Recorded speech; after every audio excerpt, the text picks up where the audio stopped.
living inside our intestines, and that bacteria was unkillable with Roundup. So they had Roundup-ready gut bacteria, suggesting that that gene was functioning. Now, pretend that you're eating genetically engineered BT corn chips, and the same transfer occurs. What if the gene that produces this toxin that breaks open the stomach of insects and possibly human intestines, what if that gene were to transfer to our own gut bacteria and continue to function? It might turn our living it may turn our flora into living pesticide factories. Now, one of the studies that came out last year gives support for this. In Canada, they tested the blood of 30 pregnant women and their unborn fetuses, and found in 93% of the pregnant women, the BT toxin was in their blood, and in the blood of 80% of the cord blood of their unborn fetuses. So what this means is that somehow the BT toxin is getting into the bloodstream, and this is not supposed to happen according to the EPA. According to the EPA, it's supposed to be destroyed during digestion. So the authors were wondering, how come the frequency is so high? We don't eat that much corn chips and fresh corn to justify that. So they expected that it was eating the meat and dairy from animals that have been fed Monsanto's corn, which was the source of the BT toxin. But I think it's more likely that it was the transformation of the gut bacteria inside the intestines of North Americans, which is causing this high constant exposure. And when I talk about this to medical conferences where I speak all the time, doctors invariably tell me that the rise in gastrointestinal problems has been astronomical. Irritable bowel syndrome, for example, is up 40% since GMOs were introduced. And this is so bombshell. I asked the guys to pull this clip. A lot of you already heard this interview last week. Go back and watch it again. Share it with everyone. This stuff is epidemic. I talked to Mike Adams about today. He straight up said we're being euthanized. This is a big, big deal. Let's just recap some of what he just said. Jeffrey Smith in this interview, he said the Roundup Ready was taking over in the gut bacteria. It suggested it was a still functioning gene.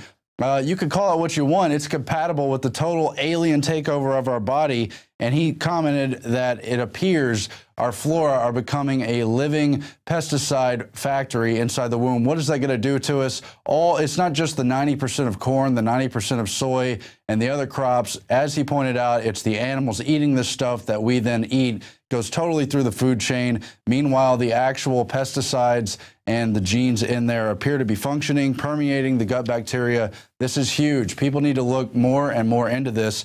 And then Alex brought up later in the interview how we had also come across the Bill Gates Foundation doing a lot of research on the gut flora in connection with vaccines. Now, that's very interesting because Bill Gates has come out, way out, called people like Dr. Andrew Wakefield a fraud for investigating the connection between vaccines and autism, for investigating autistic children and finding this pattern of abuse in the actual gut flora of the body. Again, an entirely critical center of the body, 10 times more cell in that digestive tract area than in the whole rest of the body. It is crucial we all begin looking at this. And the idea that there's a connection not only between certain types of vaccines, at least alleged and investigated, as well as the genetically modified foods, really continues to tie back to Bill and Melinda Gates Foundation, because they're the #1 people monetarily and ideologically pushing both vaccines and GMO across the world, forcing them on everyone. And ever since 2009, investigating gut flora phenomenons and the inability of vaccines to work in the third world with children who have kind of underdeveloped immune systems and the rest of it has been a major priority. It was named one of their top grand challenges. You can go back and read the grants. I'll read you just a couple headlines now so you have a point of reference and you can find this stuff for yourself. We all have to do more research on this. This isn't going to go away. It's going to be a problem. Now, you've got NBC 29 in March 25th of 2011.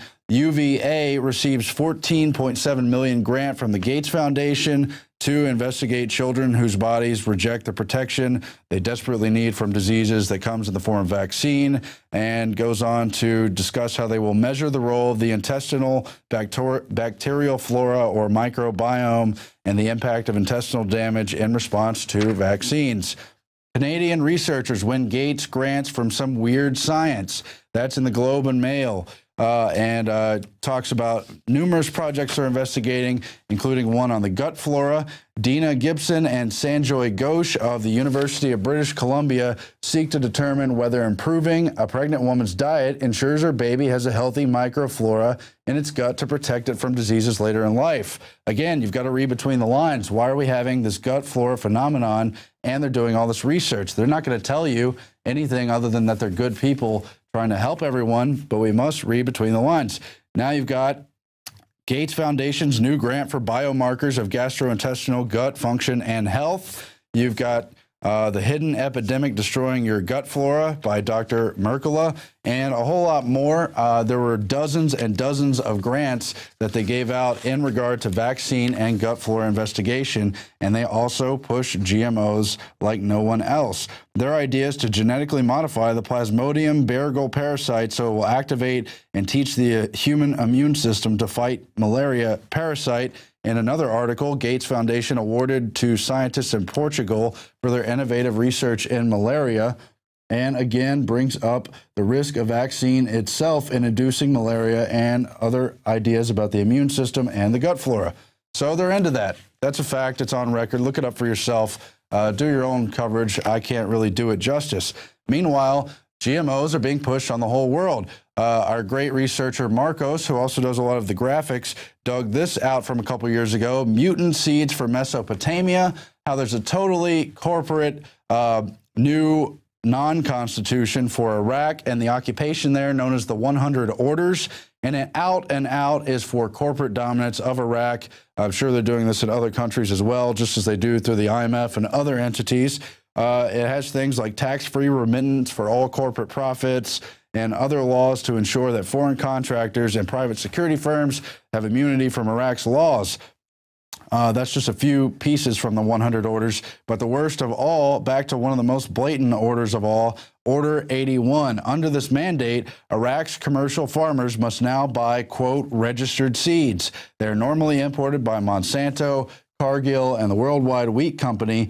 Unfortunately, these registered seeds are terminator seeds, meaning sterile. Imagine if the human men were all infertile, and in order to reproduce, women needed to buy sperm cells at the sperm bank. In agricultural terms, terminator seeds represent the same kind of sterility. And it goes on to discuss how there's the whole history of Mesopotamia, a minimum of 4,000 years of seed trading and just organically developing the different varieties of crops there. How it even really goes back 8,000 years BC in that cradle, the Fertile Crescent, and all of that stuff. And how, well, now some genius company is just going to force all these mono-variety seeds on Iraq, and that the farmers will have to buy it. It's going to devastate their agriculture just as it has in India, as is currently underway in Africa, as it's happening in South America, as it's happening in North America. And Europe has fought back, but it's happening there too. And why not? Because you got articles like the one we covered a couple weeks ago in the New York Times, where We the People is losing appeal with people around the world.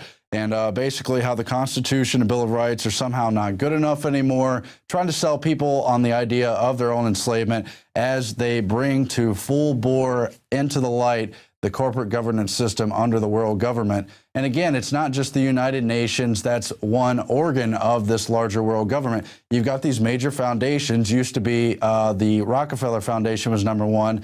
Increasingly, the Gates Foundation is becoming the #1 foundation, even though it's totally interlocked with the Rockefeller Foundation. And they drive this global governance. They make recommendations to governments around the world at the national level. They implement policies at the global level, and they privately fund things they can't get done through government. So they have incredible influence. It's very scary the way they're changing this world. We all have to wake up to this, and now's the time to fight back, if ever. Turning now to our daily quote, and of course we're coming back with that crucial interview with Mike Adams, with the lawyer who is protecting her clients as they try to come after parents who refuse to vaccinate. That is Patricia Finn. That's coming up just after the break. Turn now to our daily quote. Competition is a great thing. No, competition's a sin. That's John D. Rockefeller, as they began the super vertical horizontal global integration of all business and industry under the larger Illuminati bloodline type families who had already seized a lot of control in the Anglo world, and it went supernova under the Rockefellers and all the things they did through their so-called charitable work. But guess what? Philanthropy is not charity, and they really don't want competition. That should be a message to everyone. Thanks for watching, and Mike Adams coming up with that hard-hitting interview, and we'll have more for you tomorrow. Thanks.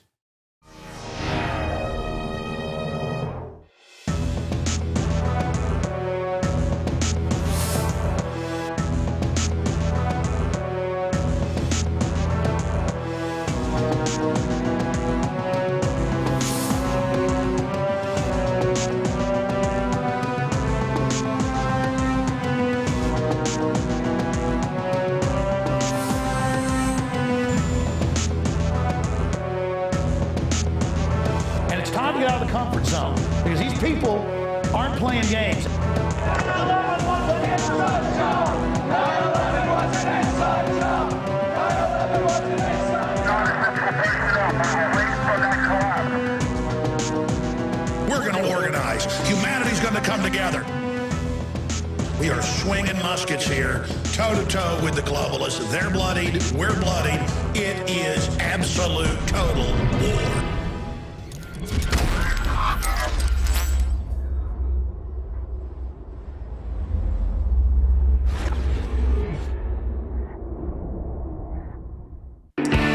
I'm signing these evil 1776 flags. Doesn't get any more out of control than that, ladies and gentlemen. It's pretty un-American what we're doing here at INFOWARS.com. I mean, not only are we promoting liberty, but we're selling 1776 flags. Now that is Al-Qaeda.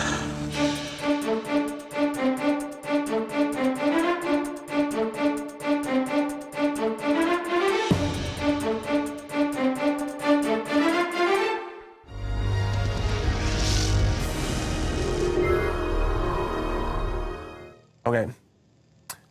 Continuing with INFOWARS Nightly News, this is Mike Adams, the Health Ranger, jumping in to interview Patty Finn. She is an attorney who is being, you might say, terrorized, certainly suppressed, because she represents parents who are trying to defend parental freedom when it comes to the vaccination issue. And now the legal establishment in New York, where she practices, is demanding that she turn over all the names of all of her clients that she represents, which would expose, of course, all those parents to state authorities, which could result in those children being taken away, kidnapped by Child Protective Services. This is a violation of basic human rights. This is a violation of law, I believe. But we'll find out more as we talk with Patty Finn, who joins us now for INFOWARS Nightly News. Patty, thank you for joining us this evening. It's great to have you on. Thank you. Thank you. Can you give us the breakdown of this situation? How did it start, and what are they demanding from you right now? Well, this problem began in 2009 during a very high-profile case that I handled here in New York involving the H1N1 mandate. New York State healthcare workers under an emergency regulation were told either they inject H1N1 or they lose their jobs. I was a pretty unknown attorney at that time, and being here in New York and, media frenzy, etc., I, became somewhat of a media figure on this subject. At that time, I had 2 complaints filed against me by clients, and a doctor, a pediatrician here in New York, filed a complaint against me when I had written to him to advise him that parents don't have to get vaccines, that in New York you can get a statutory exemption. And these were minor irregularities. It had nothing to do with escrow money. It was advertising and, some other very, very minor things. And any other lawyer would have written a letter and answered it, and it would have gone away. But when I